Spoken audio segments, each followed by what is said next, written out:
Почитувани гледачи, добро вечер. Секој нов ден е нов предизвик. Никогаш не знаеме што може да ни донесе, но секогаш можеме да го живееме и да го пречекаме со отворено срце, верба, надеж и позитивни вибрации. Почитувани гледачи, започнуваме со еден нов циклус емисии насловен Позитивни вибрации. Секој четврток во ова време со нашиот почитуван гостин, господин Зоран Крстевски, доктор по филозофски науки, нашиот најпознат астролог, ќе можете да проследите интересни теми во кои што ќе бидат пред се од едукативен карактер, теми кои што ќе ви помогнат за она што можеби во моментот не можете да го решите. Ве поканувам, останете со Амазон телевизија и следите нашата емисија Премиерно вечерва. Добро вечер, Зоран. Добро вечер. Добре ни дојдовте во емисијата и покрај вашите ангажмани. Ете, ние се договоривме за нашите редовни гледачи да подготвуваме емисии секој четврток во ова време.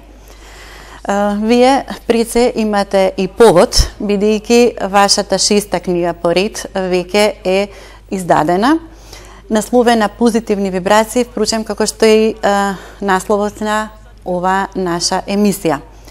Јас пред се сакам да ве запрашам кој е главниот акцент во книгата и зошто токму насловот Позитивни вибрации? Па добро, насловот е заштита од злото и негативните вибрации, што асоцира дека кога човекот ќе се заштити од се што е негативно, тогаш нужно ќе го препознае позитивното. И дека во животот мора да се заштитиме самите себе си, да видиме кон кој правец се движиме. Затоа што, знаете, ударите доаѓаат од насекаде. Доволно електромагнетни вибрации па да се изместиме константно ако сме под влијание на мобилните телефони. Доволно е да налетаме на некои енергетски вампири па да ни создадат одредени проблеми.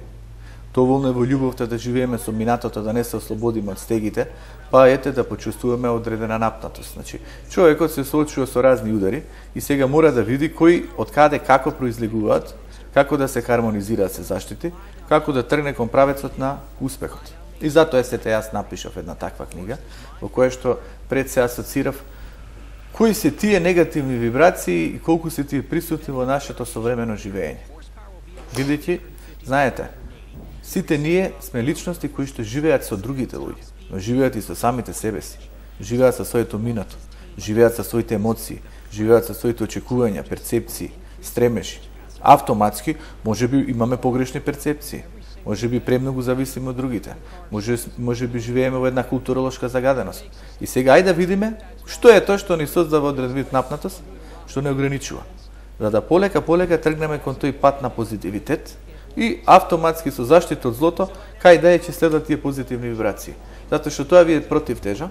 Знаете, на големата љубов може да биде и омразата. На големиот дисхармонитет може да биде натрешниот мир. На големата радост може да биде тагата. Константно ни во животот се соочуваме со тие подеми падови, со тие неизвестности. Но главно е да видиме каде е позитивната вибрација. Затоа и токму еве на АТВ ние подготвуваме емисии или отвараме теми поврзани со позитивната вибрација. Зашто? Затоа што доволно човекот се натрупа со се што е негативно. Вие гледате самите медиумите да ги следите. Така е. Турските серии со што превладуваат? Може би има некоја поучна приказна, ама па од другата страна превладува само чувството на немир, на дисхармонитет, на неверства, на убиства, на семејни проблеми, на потешкоти.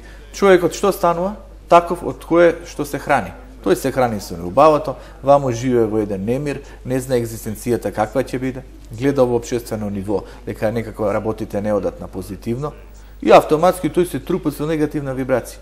И тогаш и клетките му слабеат, и неговиот имунитет слабее, и тогаш станува многу поподложен на разни болести.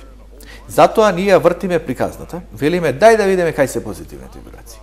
Тоа и го анализирам во книгата, каде што нели порано беше сваќањето дека преовладува доброто, мислам порано со многу години, со векови што се вели. Преовладување на ставот од каде произлегува злото. Сега дојдовме во ситуација да се запрашаме каде е па доброто, преку што може да го препознаеме. Бидејќи злото горе-доле ние го гледаме, дури тоа се естетизира. Гледате самите терористички напади, фрлање бомби, гледате разни медиумски пропаганди, гледате се што на некој начин се филува со тоа што се релативизира злото, па може не било зло. Зло е зло и тоа мора да се препознае, да се дистанцира. Со тоа што знаете има две приказни или два пристапа.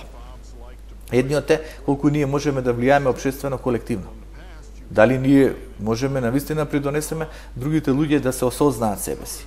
Или пред се треба да тргнеме кон себе си, како главно прашање, да се хармонизираме, да допреме до еден внатрешен мир, па потоа да придонесеме кон другите. Затоа што ние ако го чекаме системот, општеството, надворешниот фактор, може тоа никогаш нема се подобри.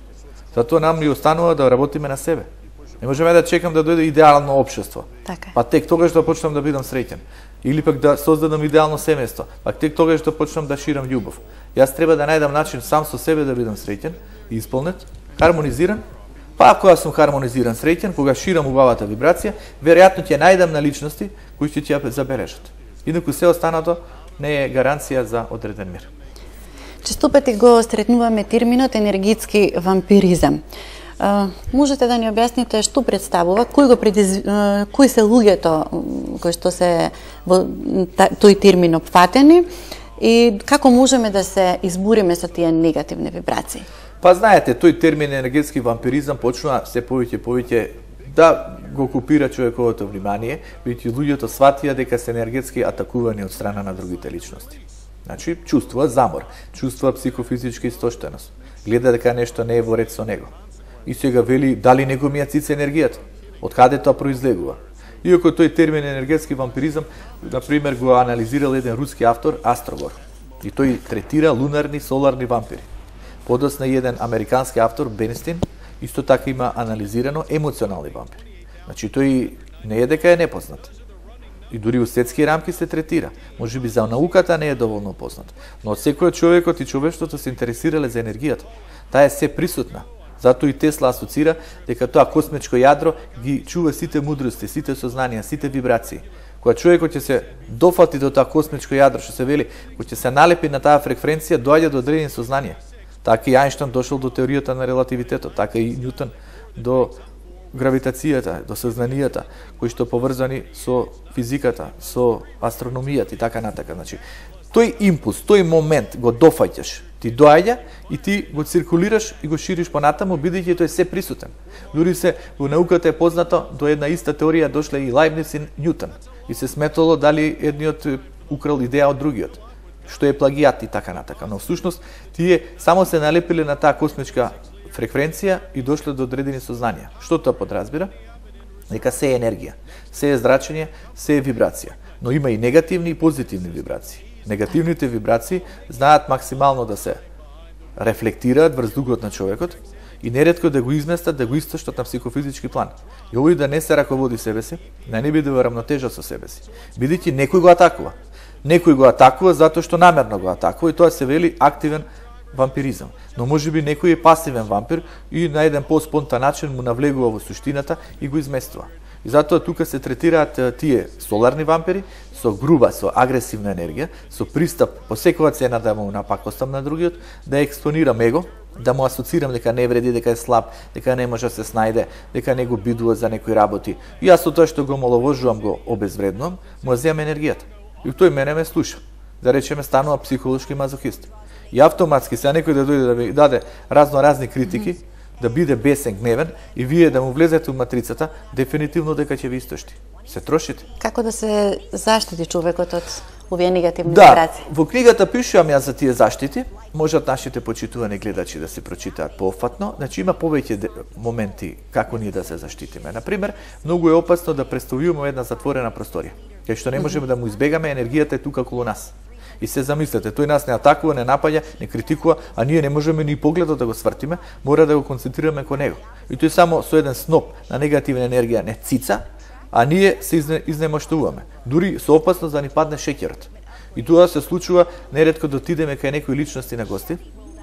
И сега тие нас не прифатили или тој е да речеме сопругата на не сака сопругот да му дојдат гости. И автоматски таа шири негативна енергија, не се чувства убаво во наше присуство, ние па тоа го чувствуваме, нам ни паѓа шеќерот, чувствуваме еден немир, еден вид на вознемиреност, а не знаеме од каде. Затоа што тоа ти праќа сноп на негативна енергија и ти не се чувствуваш убаво во таа близина. Затоа што нема љубов, нема пријатна енергија. А од другата страна, дотидеме кај некои личности што се со отворена позитивна, конструктивна енергија, тие што се вели толку убаво ќе се однесуваат со нас и нам ќе ни биде пријатно да тешко да ни дојде и да станеме да се отидеме дома, што се вели, или некој да дојде кај нас. Си сака да се седи до 12 до 1 часот наутро и така натака, што му е убаво. Е примател на убавата енергија, позитивната. И затоа гледате симбиозата е многу битна и во спортот, битна е во образованието, битна е во здравството, битна е во семејството. Што е симбиоза? Поврзаност на енергија. Едни со други се надополнуваат. Тоа е еден вид на синергија, на еден вид на надополнување, на блискост, блискост на енергија. И во љубовта тоа е многу клучно, кога постои една синергична основа на блискост. Битно е и во полето на семејството, кога се гледа дека се едни со други поврзани, дека едниот родител го чувствува детето било каде да отиде, му чувствува енергијата, што се случува со него. Значи постои синергичка врска, што е природна, што се вели исконска, но ете и на некој начин се создава. Но од другата страна постојат луѓе со негативна енергија. И во нивна близина ние се изнемаштуваме. И затоа мора да најдеме начин како да се заштитиме. Првата асоциација, гледај, избегнувај да не бидеш со него во некој затворен простор. И ностоп да те атакува. Подобро е да отидеш во природа или да речеме да прошеташ покрај Вардар. И сега ти можеш делумно да избегаш со мислите. Тој ќе те атакува, ќе ти зборува, или ќе те троши, или само неговите проблеми ги наметнува, се него му е тешко и ти ги врти муабетите по 1001 и ти треба да го сослушуваш. И што ти не можеш да издржиш, ти си го сослушал 10 пати до сега, пак ли 11 пати. Ајбе, не можеш да го избегнеш. Во тој случај ти може кога шеташ во природата малку да се деконцентрираш, да станеш расен, да почувствуваш рекичката, да почувствуваш нешто во природата. Кипудата енергија. Така, да се малку дистанцираш. А додека вака ние кога седиме не можеме да избегаме. Затоа тука треба. Второ, има една многу јака сериозна метода, она ако те критикувате на вредо, ти смеј му се. Гледај колку е низок, колку е смешан, колку, да речеме, паднал по тоа ниво, ама затоа треба голема концентрација и не може сите луѓе да издржат. Зашто некој ги погаѓа во сршта, во емоцијата, му создава болка. Но едно од решенијата е да му се насмееш. Добро, и сега, доколку, како, и што ти? И тој така уште повеќе ќе се изместува, уште повеќе те критикува, ама ти не му подлегнуваш. Бидејќи прво мораш да знаеш со кого си имаш работа. Но обично луѓето не знаат со кого си имаат работа и подлегнуваат на туѓите матрици и тоа ги изнесува. Затоа едно од сознанијата е спознај го другиот. Спознај се себе си, спознај го другиот. Но голем вампиризам се случува на работните места. Вие знаете за мобингот. Значи дојде подредениот на работа, шефот секој понеделник ги повикува подредените, им се раздерува, се нешто наработеле добро, не биле професионални, се нешто не правеле како он што смета. Он компензира некој немир во семејството или немир со самиот себе си, или фрустрација заради некој чувство на неуспех. И неговата задача да ги напаѓа да се храни со туѓата енергија. Замислете, дојдеш ти почна работната недела, наместо да почнеш да создаваш резултатите од стар си атакуван, бидејќи некој е незадоволен. Бидејќи ти праќа еден вид на тешка енергија. И тука мора човекот да се заштити. Многу напуштале работни места заради вршење на еден вид на енергетски вампиризам, заради мобинг. И тука знаеме ние има и жени кои што се многу тешки, конфликтни, шефици, директорки, страшна работа. Вели не се издржува со таквата жена. Фрустрирана, незадоволна од љубовта, незадоволена можеби во љубовниот живот и таа не наоѓа начин за соработка, за конструктивност, тука напаѓа. Бидејќи среќниот, задоволен, исполнет поединец, тој е конструктивен поединец. Тој бара позитивни резултати. Тој вели што е целта на нашата работна организација? Да напредува компанијата, да се создаде поголем профит. Тоа се создава со среќни задоволни работници, а не со камшикот. Ти со камшикот еднаш два пати ќе придеш и толку веќе ќе те сватат како си, ќе ти избегнуваат и не стануваат продуктивни.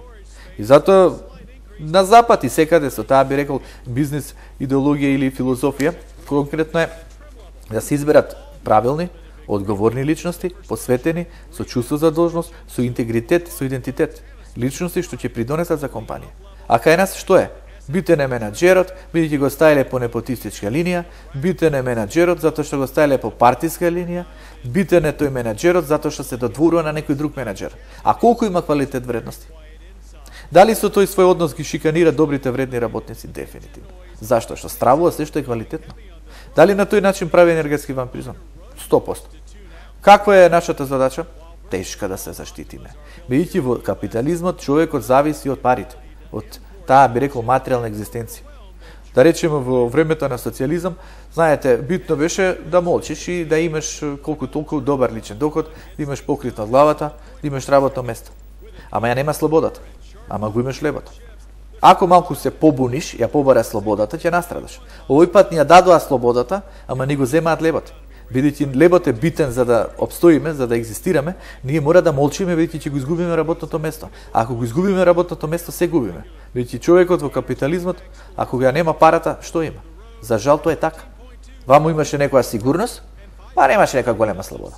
Овој пат така наречена слобода, а всушност не слобода, затоа што си зависен од телото.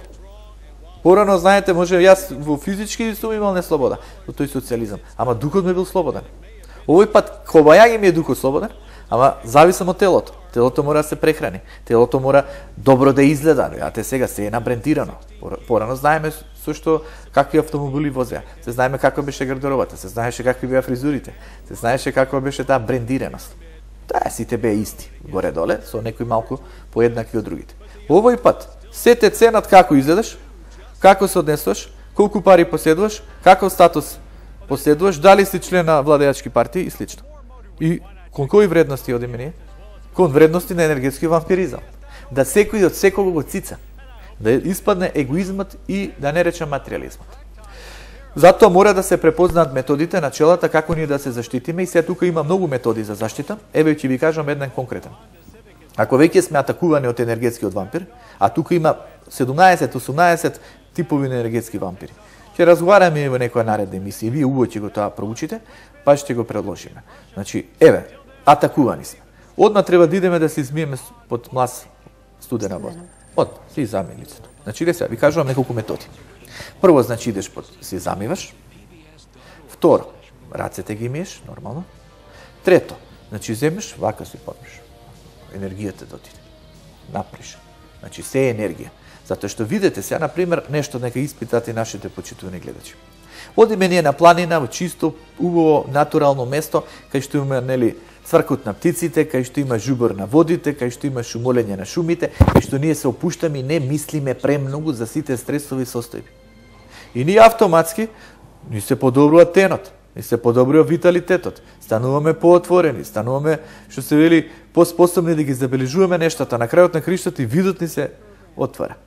И автоматски, кој ќе го пипнеме ние лицето, нели, кожата на лицето, ќе видиме и што убаво мазно и чистено. А овде што имаме ние? Пластна енергија насобрана на нас. Па ние не знаеме колку можеби имаме грамови натрупана енергија. Од што примаме негативни вибрации, од што сме зрачени со електромагнетни влијанија, од што воздухот не е како што треба, од што храната не се знае колку е квалитетна, од што водата што ја пиеме исто така е дискутабилна. Значи, што тоа предизвикува? Разнебитување на човековиот организам. Автоматски, што му е потребно на човекот? Потребно е природа. Најди начин да се опуштиш, да се релаксираш. Не можеш да бидеш у мноштвото на луѓето. Затоа што во мноштвото на луѓето има разни луѓе. Ќе не можат секојаш да ни се погодат добрите хармонични луѓе. Некои мораме да ги сретнуваме, а се негативци. Но мораме да најдеме начин, природа, зеленило, опуштеност, вода, дистанца, што се вели тишина. Затоа што и кинезите тоа го асоцирале. Човекот во 21 век мора да бара тишината, мора да го бара мирот. И замислете сега, еве секојдневно ние се соочуваме. Ностот звони мобилниот телефон. Трче по мобилниот, си седнал малку, барем 5-10 минути да одмориш. А понекогаш 10 минути, 15 минути се клучи да се опуштиш, да се релаксираш. Малку само мигнеш. Ние трчаме по мобилниот. Некој звони на вратата, некој галами тамо пред зградата или пред дворот. Вамо се некои метежи бучави. Вамо се некои притисоци се потреба да стигнеш. Колку е човекот релаксиран, опуштен. И вие велите да се заштити од енергетскиот вампиризам. Значи, воопшто не е лесно, но е можно. И затоа мора овие методи да се научат. Еве, некој ви кажав, од кој што е, да пример, и да се пали темјан. Нека се помине со темјан. Зашто? Што е тоа страшно? И автоматски може нешто ќе внесе. Плюс има и тамо некои други методи, тие соларни стапчиња и така натака. Значи, човекот да внесе една убава пријатна енергија. Не онија, знаете, што се прска за ароматичен воздух, демек. Па тоа е штетно. Тоа колку користи, толку не користи. Значи, ние сме преполни со хемикали. Тие хемикали не се само во храната, тие се во воздухот. Тие се, и што се вели и во сите тие препарати што ги употребуваме, од шампони до паста за заби, до ред други помади. Што е тоа? Мислите дека е идеално здраво? Тоа е понекогаш нужно. Не можеш да го избегнеш, но мора да најдеш противтежа. Противтежата е природата. Во природата човекот мора да пешачи да најде време. Еве сега ќе ви кажам еден пример. Асоциација. Гледам колку е часот. Значи, Сара е прекрасен. Човекот мора да најде начин да си отиде, дали водно, дали Сара, еве тука Скопска Црна Гора, дали Катланово, дали Матка. Значи да отиде да се опушти, да си седне, да си почувствува мир, да си земе една книга. Ако вози велосипед, да се провози со велосипедот. Да отиде некаде само малку да мирува, да најде простор и време да се концентрира кон природата. Тоа ќе го надополни, малку од малку ќе го детоксицира. Затоа што гледате, токсицирањето е општо присутно. Енергетски вампири, разни вибрации во непосредна околина, медиумски програми и слично. Разни мисли, разни очекувања од нашите блиски кои мора да ги исполнуваме. Притисоци на работа, страв колку ќе се задржиш, страв дали имаш доволно пари, страв дали имаш доволно добро здравје. Каде се тие стравови? Значи овој ум нон-стоп работи. Тој сега знаете колку работи е вжарен, неутронски што се вели? Цело време е активиран. Но тој е активиран и кога не треба да биде активиран. А кога не треба да биде активиран? Кога си дома, кога се опушташ, кога си смирен, кога си релаксиран. А зашто па умот да го активираш или некој да ти го активира или да не можеш малку да го одмориш? Видите, биолошки, физиолошки одредено. Човекот му треба сон, на човекот му треба мир, на човекот му треба љубов, му треба хармонија, му треба концентрација кон себе. Му треба фокус. И што се вели и во Светата книга, сака го другиот онолку што се сака себе си. Значи човекот мора да се сака себе си. Прашањето колку прави да се засака себе си. И затоа ние Слободка правиме ваква емисија. Затоа еве се ангажираме повторно со АТВ. За малку да направиме една што се вели поинаква ориентација, да понудиме една поинаква програма. Кои се програмите по тие национални медии? Едно те исто. Едне те исти филозофии. Јас веќе знам кој гостин ќе гостува и што ќе каже во некои политички дебати. Јас знам у турските серии на крај како ќе завршат. Јас знам тие таму музички, не знам какви шоуа и слични нешто од соседства, веќе што ќе пропагираат. Дај малку да смениме. Каде е доброто, каде е позитивното, каде е духовното, каде е стимулативното, каде е свеста. Или ни одговара да живееме у блажено незнаење. Или ни одговара ништо, да не знаеме, да се затупиме. Да бидеме лесно водени, да бидеме манипулирани и на крај да се претопиме. Но тоа можат некои да го прават. Но зашто сите да го прават? Затоа секој човек има опција да направи избор. Да се насочи кон себе, да се хармонизира, да побара позитивната вибрација, но првично да преиспита негативната вибрација. И затоа не сакам сега тотално да ви отворам оваа тема за енергетскиот вампиризам и да ви ги раскажам сите енергетски вампири. Ова е како една воведна во контекст на мојата книга, затоа ќе си прочитаат и за заштитите, и за методите, и за разните типови енергетски вампири. Еве, например, Дрдорко, некој што само збори, енергетски вампир. Насилен тип на енергетски вампир. Психички вампир постои. Потоа постои вампир со маска. Не можеш да го препознаеш. Лице со маска. Лице кое што има орелна жртва, дека ностоп него му е тешко, дека никако живото да му тргне. Значи, сите тие енергетски вампири се специфични на свој начин. И не се само тие, ги има и ред други кои што се манифестираат. И човекот ќе си земе, ќе си прочита, ќе си види, ќе си размисли, ќе си свати во каква ситуација. Но во книгата не се само негативните нешто објаснети. Тука се дадени позитивни примери за нас самите. Например, дали сме ние среќни? Што не прави среќни? И што е среќа? Дали треба да бараме како трајност, како нешто што е вечно, кое нема никој да ичезне? Кај го има тоа? Па и Спасителот Исус Христос во некои мигови бил несреќен. Кога видел дека го предал најблискиот. Кога видел дека Свети Петар се откажа од него. Тој тоа го очекувал. Кога видел дека народот не сваќа се определи за разбойникот Варава. Кога самиот у себе почувствува дали ќе издржам, ќе го понесам овој камен. Колку ги имаше таквите кои не тргнаа кон божествениот духовниот пат. Значи, дефинитивно нема човек кој што не почувствува болка, страдање, напнатост. Прашањето колку чувствува среќа. Значи, гледате, сега направивме Коперниканска револуција. Ги свртивме работиве. Значи, не веќе колку чувствуваш болки и страдања, тоа се подразбира. Ние се оде на масата да отвориме прашања кои што ни создаваат болки и страдања, тука до 1001 ќе ги отвориме. Ние се отвараме каде е среќата, колку ја чувствуваме, каде ја гледаме. Каде е задоволството, каде е духовниот мир, каде е доброто, замислете, 21. век. Да ви ги кажам аномалиите на колективно општествено ниво, што се вели. Да не речем на глобален план. Порнографска индустрија, детската проституција превладува. Најголем интерес за тоа. Тоа е едно од, што се вели, ориентациите кои создаваат најголем профит. 21. век и белото робје. Јате што се случи, мигранти и се тоа. 21. век продажба на човекови органи. Деца се земат, се сечат и тие органи подоцна се продаваат. Да не зборувам за компании мултинационални, корпорации. Гледате каде некои пари криеле што правеле, не создавале придоне за заедницата. И ние сакаме да го манипулираме народа, да речеме, не, се е добро, се е совршено.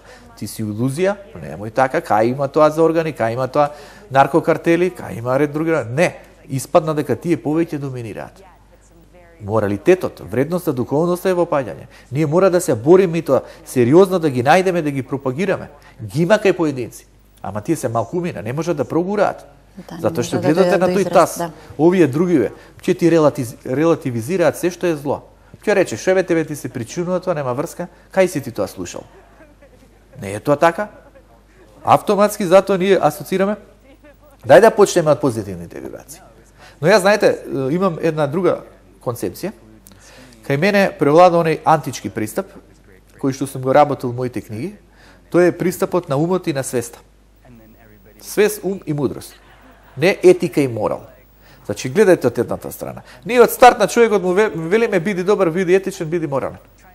Тој прво не знае што е тоа. Второ, се изгорел, видел дека со доброто се етиката, моралот не просперира и на крај ги фрла што се вели во канта за отпадоци. Вели каков морал, гледај што пропагира, гледај кои се местат, гледај кој е неквалитет, гледај што се случи и за морал.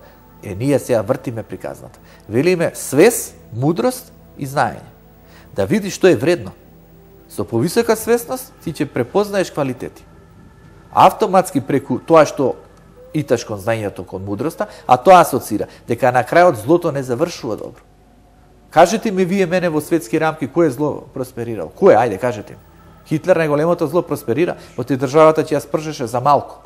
Тој му даде наредба на Алберт Шпер, овој да изврши спржување на земјата, тотално се уништи, германците имаа шанса да бидат избрани од народ, ариевска раса не искористија шансата, потлекнаа, го немаа духот, не треба да постојат. И таквиот Хитлер кој навидум беше спасителот, до кај ги доведе? До спржена земја, потенцијално и до уништување, до деградација. Геноцид врз човечкиот. Па така е, значи најголемото зло. Да. Еве, а да не зборуваме за некои други, Иди Амин, Пол Пот, Пиноче. На крај како завршија? Значи, не се лажеме, еве гледате и овие ваму сега што се од поранешна Југославија, таквите ликови, некои од нив. Некои те ги ослободиле, ама оние што директно учествувале не се ослободени. Значи не може човекот да избега од репрекусијата, од санкцијата. Постојат разни санкции, сега да не третирам од аспект на онтологија, на ескатологија, на Божиот суд, на христологија и слично. Асоцираме во овој свет, асоцираме на генетски детерминизам, се е запишано, има во книгата. Да видат дека постои вродено зло, некои луѓе се создадени да бидат лоши. Физиолошки у нивниот ум слабо работи центарот за етика, за морал. Тоа научниците го истражија, се со факти тие. Кај некој постои воинствениот ген. И тој мора на време да биде насочен кон позитивитетот. Бидејќи гледајте се, некој создаден да биде зол. Го има тоа генетска структура, ако одиме наназад ќе најдеме причинители. Значи ќе најдеме кој каде како имал манифестација. И тоа само следи и тој е лош, утре приграбува позиција и тој нас не, што се вели, екзистенцијално масакрира. Бидејќи е лош. Создаден како лош. Но, тоа не е гаранција дека тој 100% ќе биде лош. Постојат други фактори. Социјална средина каде што расте. Со кого бил опкружен. Дали имало љубов, дали имало алтруизам, дали имало поврзаност со другите. Ако го немало тоа, а тој има вроденоста на злото, самиот станува лош. Майк Тајсон висеше меѓу доброто и злото. Бидејќи, прво, воинствен ген поседува у себе агресивност. Второ, расте во дисфункционално семејство, односно не ни расте, тамо е катастрофа, на улицата тепачки борби. За среќа, доаѓа до него Анџело Данди, големиот боксерски тренер. Тој што бил тренер и на Мухамед Али. Го мотивира, го насочува кон спортот, му дава волја, наоѓа цел, наоѓа смисла. Майк Тајсон целата своја агресија ја рефлектира на рингот. Ама, Видите, има некој центар на лошо. Доаѓа под искушение и извршува силување ако е точно дека го извршил. Ама тука некаде има нешто. Но не е само силувањето. Извршил насилство врз својата сопруга. Робин Гивенс, актерката која некој ќе рече заслужила, била алчна. Така е. Може била алчна. Ама од другата страна не треба да тепаш, да вршиш насилство. Трето, се тепал со други боксери по улици и со други луѓе по улици. Значи го последува тој ген. Само што спортот го извлекол од него доброто, го пренасочил. Ако не бил спортот, би било многу лошо. Значи гледате, првиот аспект вроденост на некој воинствен ген, вториот во каква социјална средина растеме, третиот дали се доведуваме во ситуација тоа злокобно да го рефлектираме, кога е најголемата ситуација? Војните. Како може некои мирни соседи на крај да бидат злосторници, да бидат толку големи убици и силувачи? И гледате, не одиме далеку, поранешна Југославија. Тоа е страшно нешто. Или пак и селектирани негативците се собрале во групите, доброволци и слично, и отишле масакрираат невини луѓе, жени, деца, палат, горат, уништуваат. И ние зборуваме за добро. Па дај да видиме колку е тоа добро присутно на тасот. А еве ви го злото. Пак ќе речам, кај некој може и ситуацијата тоа им го наложила. Се што не оние што сечеле работници по грбови да речеме дека се добрите? Немојте така, значи не може насилството да биде добро. Не може одлуката да врши злосторство да асоцираш дека тоа е вредно. Како може? Како тоа да го браниме? Како да го релативизираме? Еве, ај, која е таа идеолошка етика? Еве, ајде земеме да браниме комунизам, да речеме. Како да го браниме кога во тој комунизам воопшто не се случил комунизам. Било социјализам. Но во тој комунизам имало добри, вредни работи, имало гулази, имало голи оттоци. Имало деградација на човекова слобода, имало атаци, удари врз интелектуалци кои по различно размислувале. Како да го браниме? Ај кажете, идеолошки да го браниме? Па нема идеолошка етика. Ама ај се капитализмов, суровиот капитализам. Ај него па да го браниме. Како може и него да го браниме кога само профит и интерес, кога го сече човекот? Гледате во Америка што се случи. Со економската рецесија, голем број на граѓани ги изгубија своите домови, веќе некој наумил да профитира. Игра на банкарите. Банкарите со големите провизии, со големите дневници, не сите, ама еве огромен број. Нив да ги наречеме позитивците. Значи не веламе дека се сите исти. Но асоцирам дека постои зло, постои алчност, постои себичност, постои ниско ниво за општо добро, постои ниско ниво за вистински вредности. Тоа е се обработено во книгата. Во сите аспекти. И самото зло, сега немаме ние тука простор да ви ги образложам сите теми. Но, да видите тој дуализам, толку таму е обработена богомилската теорија. Дека овој свет не е само свет на доброто, туку и свет на злото. Затоа мора да се свестиме злото постои. Тоа е првата наша задача. Некојаш и зло во нас самите.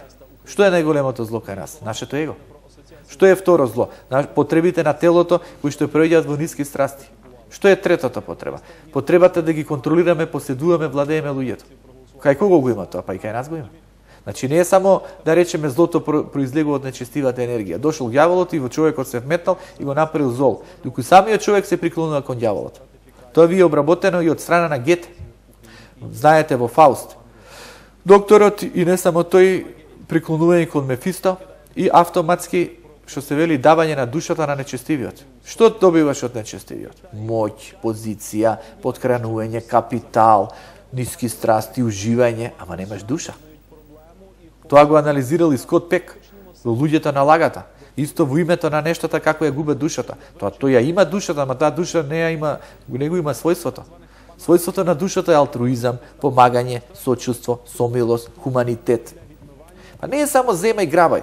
Вие се замислите милиарди. Ајде да не одам милиарди. Милиони. 200, 300, 500. И се кријат негде, се пикаат. И ти само вадиш тефтерчето и си гледаш. И добре, се имам 550 милиони. Се имам 800. Се имам 1 милиарда. Ама за тие пари некој страдал. Некој бил истеран од работа. Некој бил искраден. Некој општество не напредувало. Некои деца немале иднина. Некои деца загазиле во нечестивите води. Затоа што немаат перспектива. И што јас да ги отрупам богатството, да се насладам, а прашање колку ќе изеде, колку ќе испие, колку ќе прошета, колку ќе се облече, колку автомобили ќе промени, колку авиони ќе купи. Тоа ви е ситуацијата на 21. век, за жал. Затоа ја се одлучив да правиме овде емисија, бидејќи по другите медиуми кај што идам 30 минути, што можеш ти да кажеш за 20 минути или па негде по 10-15 минути ако одиш во утринските. Не можеш, тоа треба така да го набиеш, да го кажеш. Затоа ни овде ќе отвориме дебати, теми, ќе имаме и гости. Не ја одиме кон тоа гостин од која страна ја држи. Ние држиме страната на народот, на позитивноста. Не ја држиме страната на естаблишменти и не знам какви.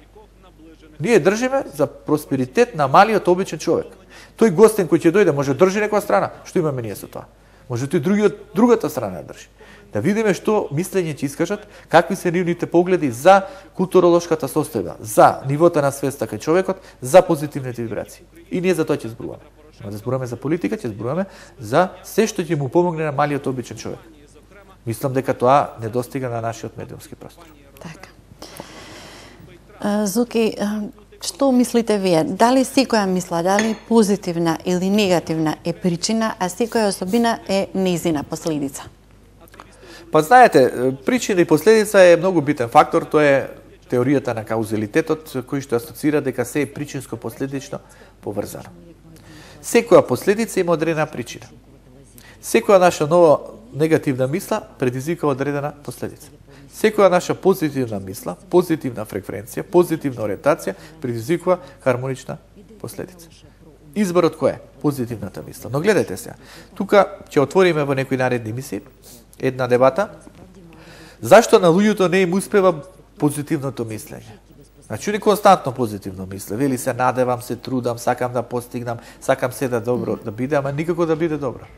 Вели не се променуваат нештата, чувствувам стегнатост, едноставно не вреди толку што мисле позитивно. Зашто? Бидејќи емоционално не е ослободен. Значи, гледате, мисла плюс емоција еднакво на акција. Значи, мора да бидат во корелација мислата и емоцијата. Ако длабоко во себе си ние се уште не веруваме дека ќе успееме, дека ќе постигнеме резултат, не вреди што позитивно сме мислели. Ние само сме кажале позитивна мисла, ама таа не ни се вгнездила, не останала закопана во нас. И затоа е клучно човекот да работи на емоцијата. Тоа се вели емоционални шеми. Емоционалните шеми се создаваат во нашата амигдала. Тоа е емоционално складиште, тоа е емоционалниот мозок, тука се наоѓа. Тоа е како бадем. И тука, знаете, тој ни создава нас некогаш губење на свесната реакција. Затоа влегуваме во афект, затоа стануваме конфликтни, затоа некој ни изместува. И кога ние на свесно ниво знаеме дека не треба така, но емоционално сме повредени и реагираме брзо. Као сега некој мене да ме штипне, јас знам тој може пријател дошол ме штипнал, ама ја ќе вака ќе направам. Реакција, затоа што таму емоционалниот мозок чувствува болка, биќе некогаш може некој ме штипнал и ме повредил.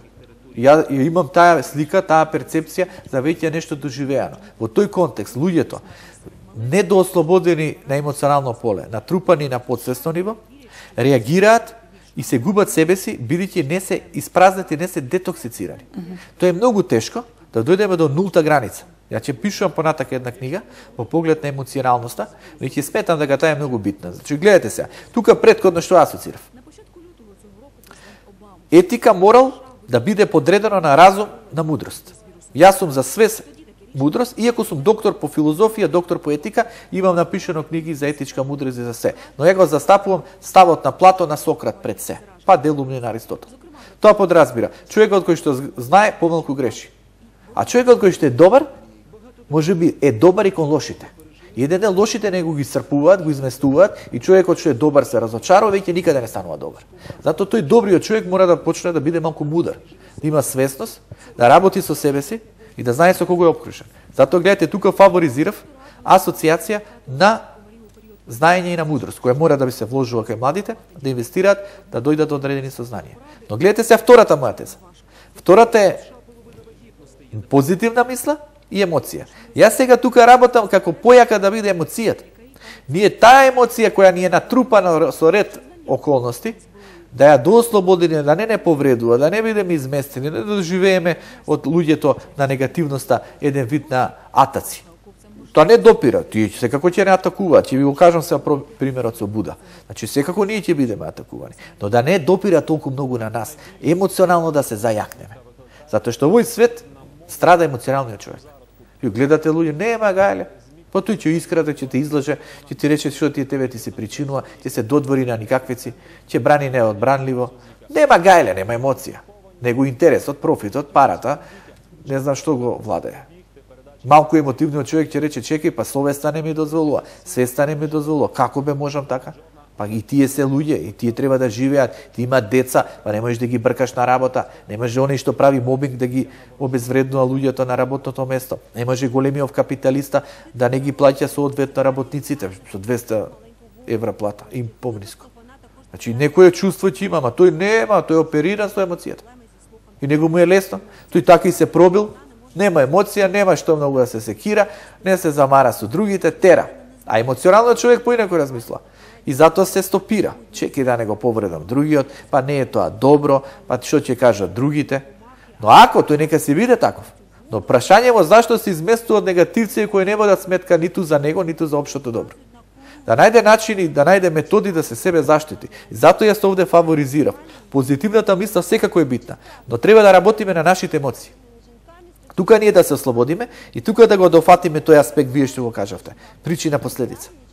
Значи, дали нашите емоции се причина за многу наши страдања, незадоволства, неослободеност, па се случило во минатото нешто, па некој не оставил, па имало развод, па некој не ценел, па на работото место другите просперирале. Па нормален е животот, тоа ќе го има. Зашто јас да се лепам да ги перцепирам неубавите нешта? Зашто јас да бидам мувата? Во книгата дадем примерот. Па дај да бидам пчелата.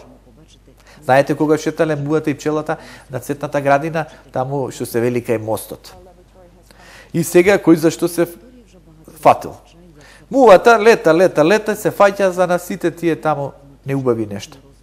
Значи, се што е катастрофата, за тоа се лепи, какви цвеќиња, какви природа, ма и вела, чекај сега, гледај цвеќињава, гледај колку го мирисаат розите, гледај колку е прекрасно. Не, гледај, тоа ништо не го забележувам.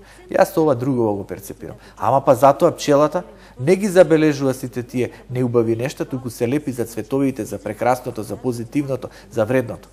Ние зашто се лепиме? За мувата или за пчелата? Секако треба да се лепиме за пчелата. Да ги видим убавите страни. А гледате ние што правиме. Ние како мувата се лепиме за она во минатото што не било добро. Па во нашето минато имало многу убави работи. Затоа потребен е тој сентиментализам. Ја тоа во филозофијата сакав едно време да го работам, да го пишувам, ама знаете кај нас науката слабо поддржува, слабо функционира. Затоа се определи за популарна психологија, но еве сентиментализмот да ви го анализирам. Колку ви е клучен. Човекот во текот на животот стекнува искуства. Преку искуствата стекнува навики. Преку навиките воспоставува карактер. Преку карактерот ја гради својата судбина. Затоа, што е многу битно? Искуствата. Искуствата се проживеани, но треба да бидат осознаени. Затоа во книгата пишува страв од пораз. Што сега? Па има пораз, па стани. Нали баба собственикот, знаете ли што рече? Сите порази носат профит. Колку поише порази, колку поише грешки, толку поголем профит. Зашто? Што ќе научиш кај си грешил. Ќе почнеш да ги чистиш неубавите работи. А замислете, ние се седиме вака и немаме порази, ама немаме ништо. Немаме победи, немаме разбижување, ние само имаме едно мирување.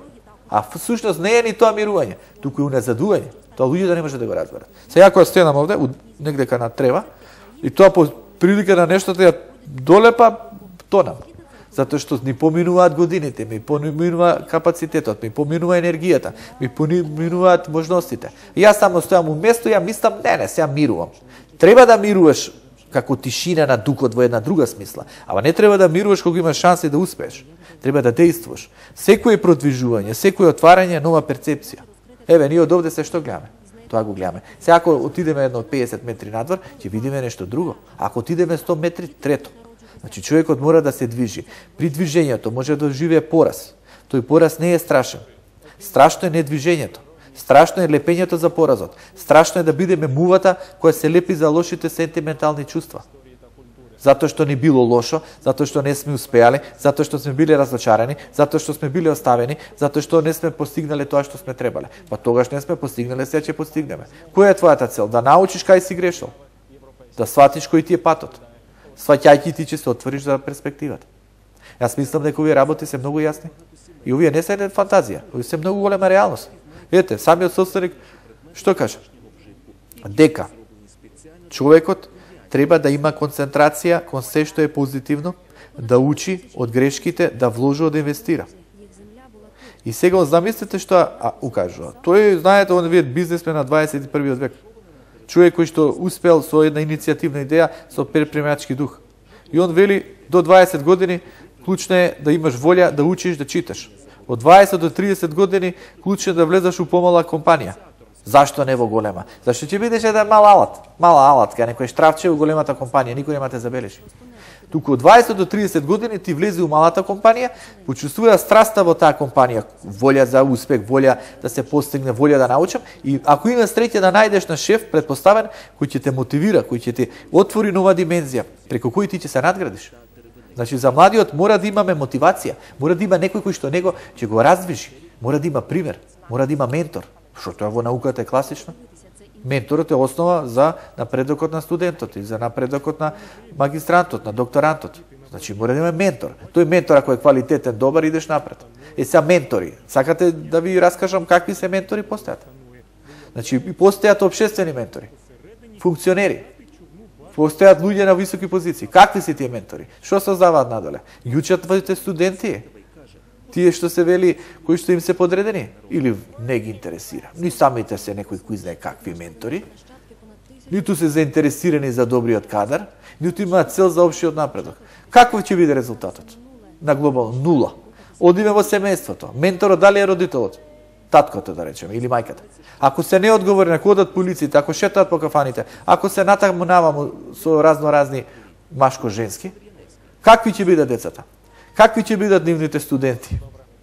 Нема да бидат напредни. Децата имаат лош пример. Значи, второ приказна и трета приказна во самата компанија, да ја не ја ширам, затоа еве само ќе го заокружам и ќе направиме паузата, гледам, вие сте нестрпливи. Значи, од 20 до 30 години клучен е менторот, од 30 до 40 години. Тогаш е времето на идејата. Е времето кога ние идеме да действуваме, се обидуваме да постигнеме резултати. Стануваме ангажирани. И тогаш ние пласираме нешта кои што нас ќе не подигнат. Тогаш треба да храбри, да достоинствени. Тоа е година кога ти треба да се самостоиш, да работи за себе. Период кога јас се истакнувам. Од 40 до 50 години го работам тоа што најдобро го знам. Тоа што сум го научил. Во тоа во кој што сум вложил. Видите, 40 до 50 години ми се најдобрите години, зрелоста е тука, силата се уште присутна, ја итам кон вредноста која што ми е позната. Не можам ја нова гранка да отварам во бизнисот, не можам ја нешто друго да развивам не знам каде во други полења, туку ја го надополнувам тоа што ми е познато, тоа што најдобро го знам. Од 50 до 60 години. Веќе е период кога можеш да најдеш начин малку да се одмориш, да се смириш и да ги подучуваш младите. Да ги мотивираш да се надградуваат. Од 60 до 70 периодот на мирот. Да си најдеш време за себе, да се релаксираш. Сега знаете, кај нас и на 6 години луѓето се принудени да работат, не се во пензија и слично. Мора да екзистираат, мора да обезбедат средства. Така што некои тези не важат, иако овде сега може повторно да ја проширам темата, во контекст и на тој општествен правец. Како е битно врвни политичари од 50 до 60 години, реализирани зрели, да придонесат за нов кадар, да работат за младите, да дојдат некои што ќе ги наследат. Но не може ти со тие младите по 30 години да градиш некоја основа. Која основа ти ќе градиш? Ајде кажи ми. Колку се Моцарт? Па и Моцарт го имал зенито, до каде завршил? Кој искуство, која навика, кој капацитет, колку прочитани книги, какви ориентации? Затоа што хормоните владеат, го лажат човекот. Тоа е посебна тема што ќе ја работиме. Физиолошкиот елемент го детерминира човекот. Значи гледате, имаме генетски детерминизам, не случајно гените определуваат болести, па и таленти и способности. Имаме и физикален, што се вели, физиолошки детерминизам. Нашите хормони нас не определуваат. Нашата структура, затоа тој младиот, да не речам, функционер од 28, 9, 30 години, како што имавме ние во минатото. Кој капацитет? Тој прво работно место му го дале тамо да изврши некоја функција. Тој сам себе не може да се менаџира, ќе ти менаџиралте општество. И резултатите какви испадна? Катастрофални. Бидејќи го владеат други пориви, други нагони. Нагон на телото, нагон за мокта, нагон за страстите, нагон за да се искаже како вредност, како сатисфакција. Затоа Платон кажал, најврвните раководители се филозофите. Зашто? Затоа што тие се најмудрите. Он го направил тој сталеж. Сталеж на работници и трудбеници, кои се знае треба да извршуваат таа функција, да бидат ангажирани за се она што е мануелно, она што може да се извршува. Сталеж на војници, заштитници, кои што имаат храброст, динамика, кои го учат тоа што им е потребно, и сталеж на мудрици, на филозофи кои ќе водат, кои ќе бидат ангажирани за општото добро. Платон во античкиот период промислил, во држава тоа го напишал. А вие овдека ние ги превртуваме работите, даваме одговорности на млади неискусни, што самите себе не се менаџираат и резултатите никакви. Истото ширете го во поле на бизнис релациите. Не можете вие да оставите главен менаџер, како во времето на Форд, некој млад неискусен кој не ги знае работите. Вам ви треба искусен кој помина да работите. Или млад под менторство на возрастен искусен. Тој млад има ентузијазам, не дека младите не ги бидува. Малкуми не ги бидува. Значи имаме ние вундеркиндови што се вели. Како што рековте да има добар ментор и да ментор, затоа ова ви го асоцирав. Колку е битно тоа прашање. Но тука сега ние таква ни е темата денеска, вечерва. Отвараме многу теми, широки теми, бидејќи ова ни е прва емисија, не одиме концентрирано на една тема, но намерно го правиме бидејќи тоа се е образложено во книгите. Како што рековте, ќе направиме една кратка пауза и ќе продолжиме повторно со емисијата. Рижија, ќе ве замолам една кратка музичка пауза.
Почитувани гледачи, ние сме повторно во студио, продолжуваме со вториот дел од емисијата Позитивни вибрации, премиерно вечерва на Амазон телевизија со нашиот гостин доктор Зоран Крстевски, доктор по филозофски науки, нашиот најпознат астролог.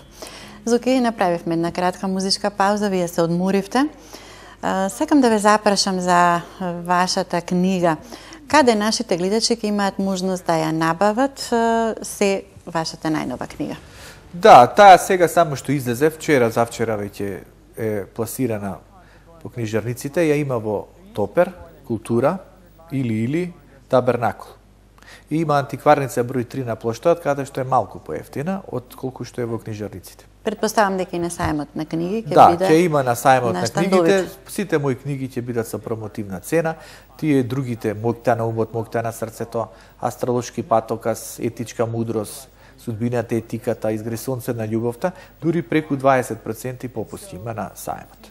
На штандот на Култура и на или.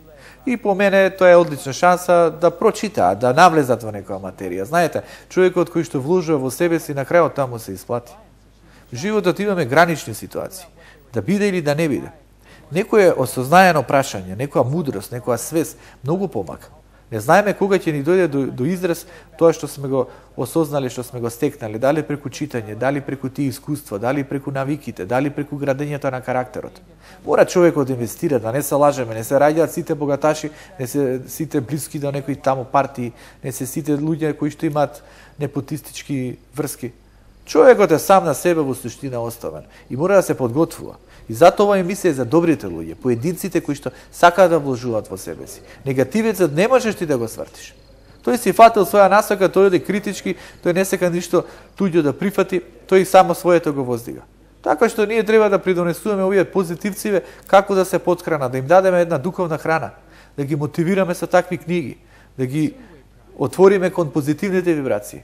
На крајот стрекниот поединец, стрекната група, стрекнато семејство, стрекнато општество и нам ќе ни користи. А нестрекните депресивни луѓе кај ќе не однесат? Утре дотидеш кај нестрекниот незадоволен доктор, па може ќе се одрази во неговата работа. Дотидеш кај нестрекниот неисполнет административец, па нема да ти изврши работата. Да се сретнеш со што се вели нервозниот депресивен роднина, па и тебе ќе ти ја пренесе енергијата. Така што позитивната вибрација треба да превлада. Не може да биде идеално присутна. Не може кај сите да биде присутна. Но барем кај поголемиот број некако да се вметне, да добијат малку барем некоја нишка на ведрина, на мотив. Затоа јас оваа книга напишав и таа дефинитивно е во рангот на Моќта на умот, Моќта на срцето. Од каде ја црпите инспирацијата за пишување на вакви убави книги? И поучни пред се? Слободка, јас, например, Моќта на умот, Моќта на срцето ја издадов 2003 година и таа книга помина одлично, преку 1000 тираж, веќе се продадува и подоцна извадив нови 1000 тираж. И таа книга може да се рече е премногу почитувана и корисна и што се вели со еден дух.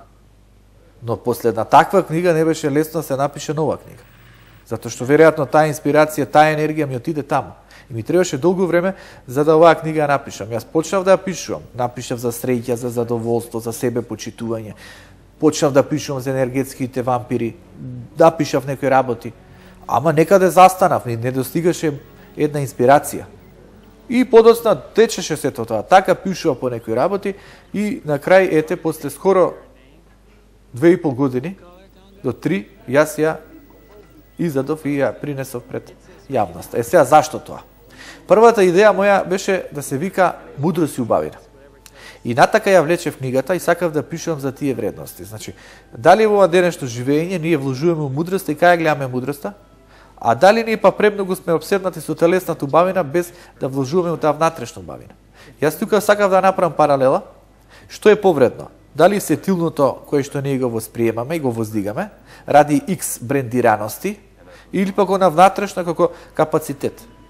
И тоа јас често ние во претходните циклуси на емисии кои зборувавме, ја ви дадов пример кој што сум го зборувал на студентите. И тоа филозофи студенти.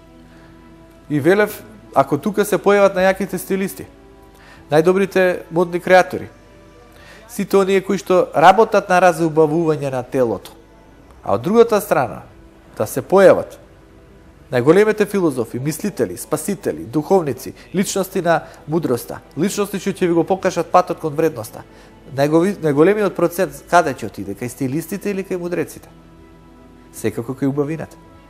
Веќе човекот трча да си го потхрани телото. Се прави за телото. Што мислите вие, не алчите, зашто тоа го прават? Го прават за телото, за да си уживаат, да имаат наслади и не треба да тоа да го игнорираме. И телото е една вредна категорија.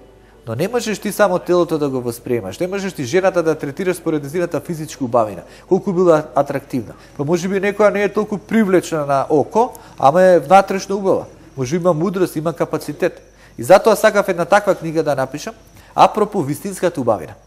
И при тоа да фаворизира мудроста. Но ете некако потешко видеш инспирацијата за таквато нешто и потоа си дојдов до идеја, викам дај јас ова се што е присутно, гледам не се убави работите. Дај да пишам за злото и негативните вибрации. Прво, затоа што навистина луѓето секојдневно се соочуваат со тоа. Да ги прашате а кај се соочувате со мудрост и убавината, ќе размислуваат кај се соочуваат. А ако ги прашате дали се соочувате со злото, негативните вибрации, сите ќе речат дека се соочуваат. И затоа јас напишав книга со методи, со правци, со насока, со визија како тој добар човек, хармоничен, позитивен, да дојде до себе си, да се себе поткрани. И затоа тука пишував и за совршенството, дали ние го бараме, за себе почитувањето, за позитивните мисли за хармоничен живот, за фокусот и концентрацијата. Пишував и за определбата на човекот кон доброто или кон злото. И ред други прашања. Со цел, значи пред се да допрам до секојдневието на нашето живење. Затоа што видите, сега ние можеме да образложуваме некои епистемолошки теми, некои филозофски модус, субстанца, парадигма, битие и ред други што, кој ќе не разбере, двајца без тројца, и тие може нема ни да гледаат. Нам ни требаат практични теми, што го офаќаат поединецот, што ќе допрат до него, што ќе го мотивираат, што ќе му осветлат нешто. Тоа е применета филозофија, влегува меѓу народот. Во Србија веќе е многу и почитувана и воздигната. Не онаа филозофија од времето, академска филозофија, далечна од човекот, човештвото, критичка филозофија, која што анализира аномалии, каде што потикнува луѓе поединци, каде што буди свест. Тоа е обврската на филозофите. Јас сум доктор по филозофија. И затоа јас сакам да бидам верен на мојата област. Пред се деонтолошка етика, да придонесеш преку знаењето. Каква ви е таа мудрост заклучена во катанец и вие не ја ни раскажувате, не ја ни давате, ја чувате у себе. Како што еден наш професор на времето на студентите ни белеше. Да ви кажам сега оваа мудрост или да не ви кажам? Да ви кажам сега за ова или да не ви кажам? Ај, нема да ви кажам. Тој се исплашил некој студент да не му ги запише мислите, па утре да не ги искористи за некоја книга и не ќеше да каже. Значи некои луѓе стравуваат да го дадат знаењето. Стравуваат да дадат емоцијата, стравуваат да дадат енергијата, стравуваат да се отворат за позитивност. Ќе ми ја земале. Па зашто тие постојат? Тие постојат за да се даде. Зашто е мудроста и знаењето? За да се сподели. Зашто е љубовта? За да се почувства.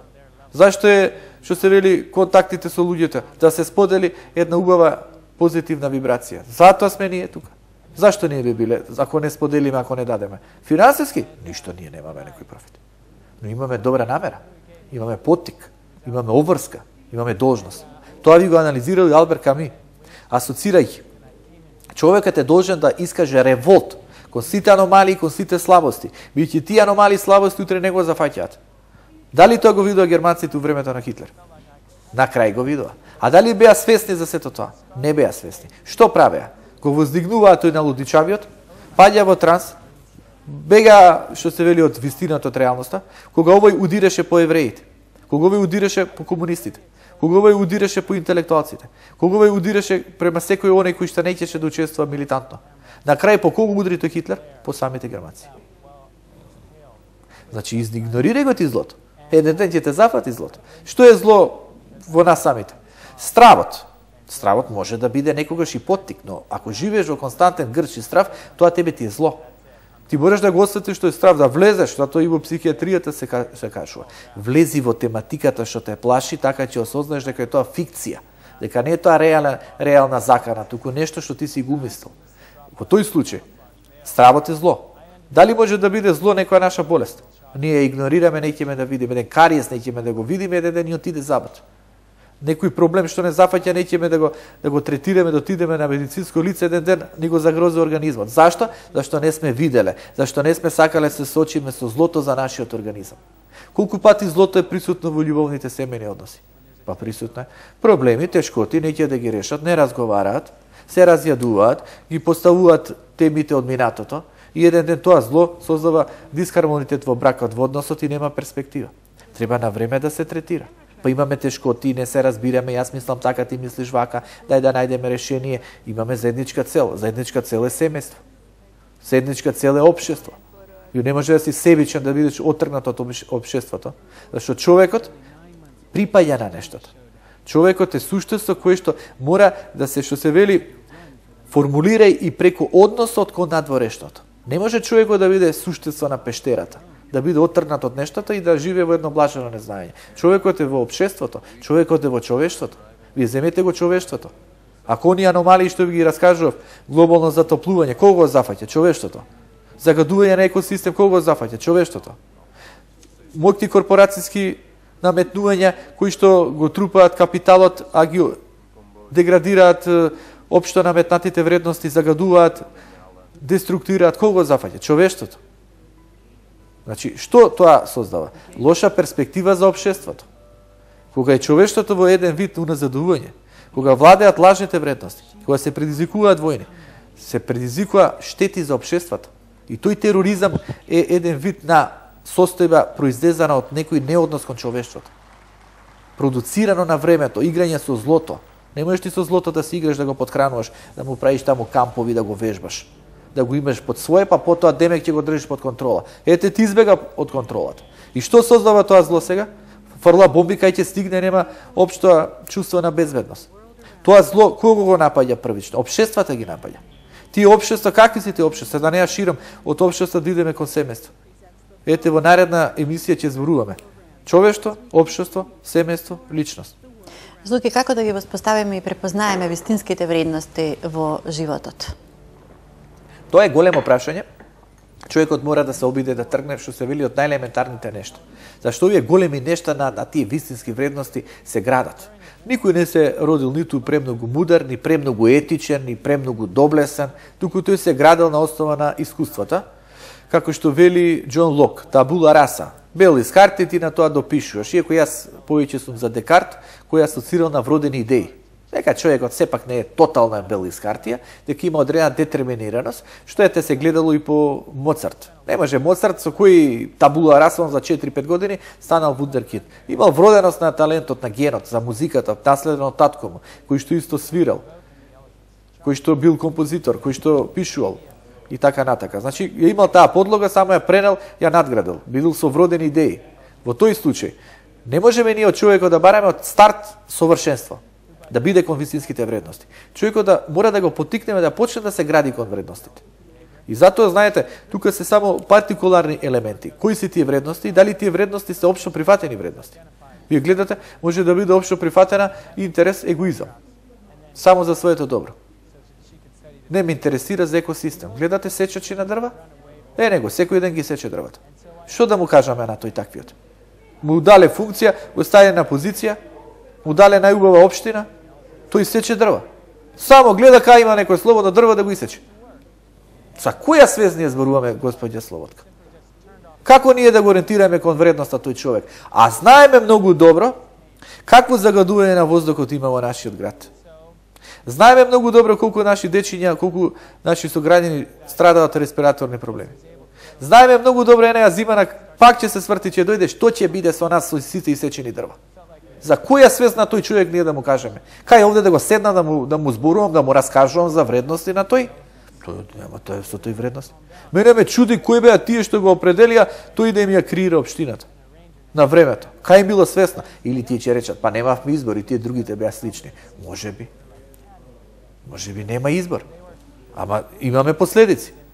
А последиците се страдање на здравствено поле, сечење на дрва, уништување на екосредина, непридонес за општо добро, чувство на деградација. Најелементарните работи. Најелементарното.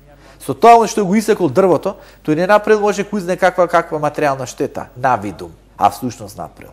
Бидејќи утре тие луѓето таму што живеат, немајќи го тој чист кислород, ќе трчаат по медикаментите, читаат таму по медицинските институции, автоматски ќе го оптоварат фондот за здравство, односно буџетот кој што е таму определен. И пак ја правиш таа, би рекол, индиректна штета кон материјалното. Да не зборувам самиот поглед кон природата, самиот поглед кон убавината, самиот чувство на натуралното кое ти го губиш, а живееш во асфалтна џунгла. На секој чекор ти се гради, ти се дигаат таму од зидишта и ти не можеш да се свртиш, не можеш кај да поминеш. И ние треба да молчиме и да речеме браво, исече дрвата, фантастичен си, одлично работиш, ние сме на твојата страна. Како бе да бидеме на негова? И да му бидам член на партијата негова, таму некоја партија има. Како да му бидам? Кажи ми, објасни ми, ако нонстоп сече дрва и да го одоброволам. Ќе му биде некоја, му бидат. Ама не можеш ти за секоја постапка од старт да речеш браво, одлична ти е. Па имаш ли критички став? Нешто што е неубаво, неубаво е. Еве се фативме за таа проблематика, бидејќи јас сум најголем љубител на природа, на зеленило. И ви асоцирав претходно и тој ми го препорачувам на нашите почитувани гледачи. Што повеќе во природа. Ние го имаме прекрасното водно, ние не сме свесни за таа убавина. Што треба да направиме, да испосечеме, па и тоа да го немаме. Па некој го пошумувал, го градал, заради добродетелта на општеството, на заедницата.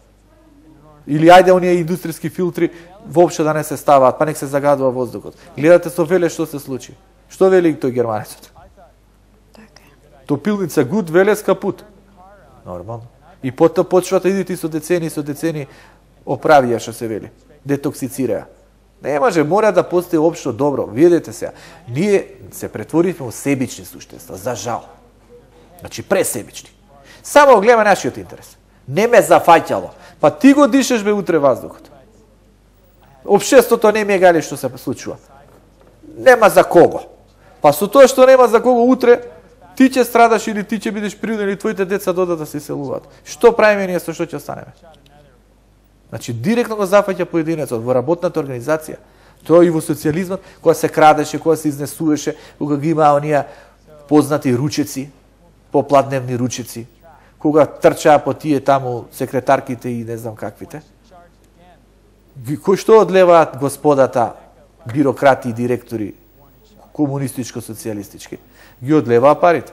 Чиви пари одлеваат работната организација. На крај кој го почувствува недостигот? Работникот. На крај преку работникот што се уназади се уништи? Колективот. Кога се уништи колективот, кај завршија работниците? На улицата. А кај ста заврши мокникот? Во капиталистот. Само го капучето го смени. Тие оние познати нивни капучиња обличе се некоја друга униформа и еве ти го истиот. Од ортодоксен комунист стана суров капиталист. Тоа е. Затоа ќе отвараме овие теми, да не се лажеме. Така, имаме за многу што да зборуваме. Теми за народот, не за естаблишментот, за народот. Каде има опции за критики, транзиции за критики. Квази приватизација за критика. Тоа е темата на филозофите. Не е да идат во обланди. Затоа и нашите гости кои ќе дојдат, ќе бидат гости со став, со дух. Ќе продолжат во тоа темпо или ќе си кажат своje мислење, нека контрираат. Мора да придонесеме, мора да раздвижеме една поинаква енергија. Онолку колку што можеме, не онолку колку што ќе ни биде дадена шанса. Може нема да ни биде дадена шансата. Знаете, најмногу убива реалниот и вистино љубив збор. Најопасен. Може би и јас сум во илузија, па може на некого па него не интересира зборот или него интересира што се случува во кажаното. Не знаеме, ќе проучуваме. Тоа е науката. Така, Зуке, која е мукта на позитивното наспроти деструкцијата на злото? Па видете се, деструкцијата на злото навистина е многу јака. Злото навистина го гледаме и многу повеќе го гледаме, а доброто го гледаме во исклучителни ситуации. Еве, знаете ви, катастрофалниот скопски земјотрес поттикна голема солидарност, големо чувство за општото добро. Знаете, сите братски републики, не само тие и од светски рамки се помогна, се ангажираа луѓето. Големите поплави што се случија 2014 година во Србија, Босна и Херцеговина, Хрватска, продвижија маса народ, се организираа добрите граѓани да придонесат, да малку од малку унесреќените ги поттикнат или ги мотивираат, што се вели со едно најскромни, што се вели минерални води или подараци. Тоа што го имам го давам. А како е битно да го давам? Со срце. Тоа поттикнува хуманитет, тоа поттикнува солидарност, тоа поттикнува правичност. На што асоцира тоа? На позитивна вредност. Кога доаѓа таа позитивна вредност? Кога има унесреќеност, кога има деградација. И тогаш ние го гледаме доброто. Инаку многу тешко го гледаме доброто. Треба да се случи злото за да го видиме доброто. Но, по суштина ние треба да го гледаме доброто самото по себе, да се подразбира дека превладува доброто, а не да чекаме да дое злото за да го препознаеме доброто. Знаете, тоа вие, као имаме ние здравствен проблем, кој не го гледаме како здравствен проблем, и еден ден тој здравствен проблем не донеде до катастрофална ситуација да одиме на хируршка интервенција. И таа хируршка интервенција за среќа поминува добро и ние почнуваме да си го цениме здравјето. Бидејќи видовме колку беше опасна границата. Не, треба на време ние да почнеме да си го цениме здравјето. Природа, зенелинело, детоксикација, опуштеност, да не бидеш под притисок, да најдеш време за себе си, да гледаш да имаш еден баланс, да си го чува здравјето. Не да дојде критичната ситуација, па тогаш да ги цениш добрите работи. Сега, деструкцијата на злото. Таа ние ја гледаме многу почесто и таа е видлива. Еве гледате тој тероризам, вие деструкција на злото. Потоа, деструкција на зло, вие општествени уназадување. Било во која рамка да се присутни, тоа ви е една рефлексија, која понатака се влече по себе си. И затоа човекот не треба да дојде до ситуација да ја чувствува деструкцијата на злото. Теа гледате што се случува, млади момчиња страдаат, некој ги пука. Некаде ваму други страдаат затоа што некој имал квази идеја. Негде на трето место се создава економска штета затоа што некој има финансиски потреби. Дали ви тоа е една деструкција на злото? Па вие деструкција на злото. Дали не злото го гледаме скоро нон-стоп? Па го гледаме. Затоа ја претходно поставив прашање. Колку и како ние го гледаме доброто? Дали него може да го препознаеме, да го воздигнеме? Или па гледате се што може да се случи. Луѓе кои што се по злото, по темното, на нив не им одговара светлото и доброто. И тие ќе се, што се вели, искинат од барање, да најдат слабости кај тој што е со доброто и светлостото. Значи, ностоп ќе бараат. И така ќе ги превреднат работите, асоцирајќи ги кај најсветлото има најлошо, најтемно. А најтемното, најлошото ќе ти го представат како многу светло и добро. И дојдеш до тотална релативизираност, да веќе самиот не знаеш што е што. И затоа овие прашања мора да ги отвориме, деструкција на зло, позитивизам на добро. Како да се заштитиме, како да се потикнеме, како да најдеме решение. Бидејќи нема излез. И моето последно прашање за вечерва, дали човекот може да со промене на своите мисли да ја промени и својата судбина? Па дефинитивно може. Затоа што знаете, прво нека бидат мислите. Значи ако ја ги имам позитивните мисли, еве да речеме мислам позитивно. Тие добре е да ги концентрирам околу 17 секунди. Константно да мислам позитивно, не тоа да мислам позитивно да ми прелета. Току 17 секунди се концентрирам, биде добро, да најдам решение, да се отворам за убавите работи, да направам визуализација, да работам на одредена проблематика и тоа да го мислам повеќе пати. Да го мислам. Тоа мене ми прави акција, ме отвара. Ме отвара прво за космичката вибрација, затоа што и по астрологијата е познато, човекот е биополе, енергетско суштество. Тој има чакри, тој има биополења. Тие негови биополења ако се затворени, ако не циркулираат, тој не може да прими надворешната вибрација. Космичка ли е од другиот човек, затворен е човекот. Знаете, тоа ви исто како кога болниот човек е умртвен, е пасивен, кој не вибрира. Го гледате, тој е болен човек, е стегнато и некако се крепи малку по малку и од него не можете многу да очекувате. Неговите биополења се слаби. Тој нема однос со тој биофотон, со таа сончева енергија што се вели. Не допира до него. Неговиот организам е разнебитен, мора да се хармонизира на некој начин. Имунитетот да проработи, да се отвори, да стане автентичен со идентитет, па тек тогаш да ги почувствува нештото. Затоа во тој контекст сме и ние таквите, кои што понекогаш живееме под затворено биополе. Не сме отворени, сме стегнати, немаме позитивна мисла. Живееме од депресија или живееме во страв. Живееме да не сгрешиме, живееме од закана, под закана. Чувствуваме дека нема шанси или добро е како што е. И немаме помрдување. Автоматски како нас да ни помогне надворешната космичка вибрација? Или Бог? Бог вели, или Спасителот Исус Христос, главната мисла, според мене, е гениална. Чукни да ти се отвори, посекај да ти се даде. Побарај, за да најдеш. Значи, мораш да чукнеш. Како чукаш? Позитивна мисла, позитивна вибрација, стремеш да итам кон вредност. А овој другиот, нечестивиот, кој што го искосаваше Спасителот Исус Христос тамо во пустињата, кој му нудеше царства, богатства, раскош, власт, доминација, тој исто така работи, тој па им ја зема душата на овие другиве, ги манипулира или па ги подхранува, им дава разни погодности и овие без душата прават зулуми. Така што овој другиот кој што е со душата мора да се отвори за духот. Духот е осветлено битие, позитивна визија и стремеш да ми биде добро. Првочно е позитивната мисла. Второ, позитивниот збор, многу е битно што зборуваме. Трето, позитивното дело. Тогаш ние правиме цела колоритност и многу нешта и космосот и природата и енергијата ќе ни помогне. Но видете сега, Слободка, не можеме ние овде да го искажеме целата мудрост. Ние тука пренесуваме знаење. Мудроста се живее. Секој човек мора на автентичен исконски начин да пронајде. Секој си има право сам да свати што е за него мудрост. И знаете, јас сум секој за либералниот пристап. Одлучи се кон која страна си, одлучи се што сакаш да слушаш, одлучи се што сакаш да гледаш, одлучи се за она што мислиш дека е добро за тебе. Не можеш ти на некои луѓе да им ставиш во главата некои работи. Ти мора самите да ги осознаат, затоа што мудроста се живее, а знаењето се искажува. Ние овде искажуваме знаење. За ова, за она мои согледби, нешто што сум прочитал, нешто што сум напишал, а мудроста јас ја живеам во граничните ситуации, кои ќе дадам моментот да биде или да не биде. Но пак ќе кажам, мора да се почне со по едно камче да се гради мозаикот. Нека биде ова камче, оваа емисија. Нека биде некои други добри луѓе со убави емисии. Нека биде некој другорување со позитивци. Нека биде читањето на книгите. Ете, утре, например, може да ме гледаат во 8:15 часот на македонската телевизија. Таму ќе ја промовирам оваа книга. Во сабота може да ме слушаат на Радио Слободна Македонија во 10:10 часот наутро. Понеделник треба да настапам на Сител. Значи во утринската. Во среда сум на 24 вести кај што идам редовно. Четврток пак сме овде во АТВ, па продолжуваме со емисии. Значи јас сум активен. Енергија е огромна. Па мора да дадам.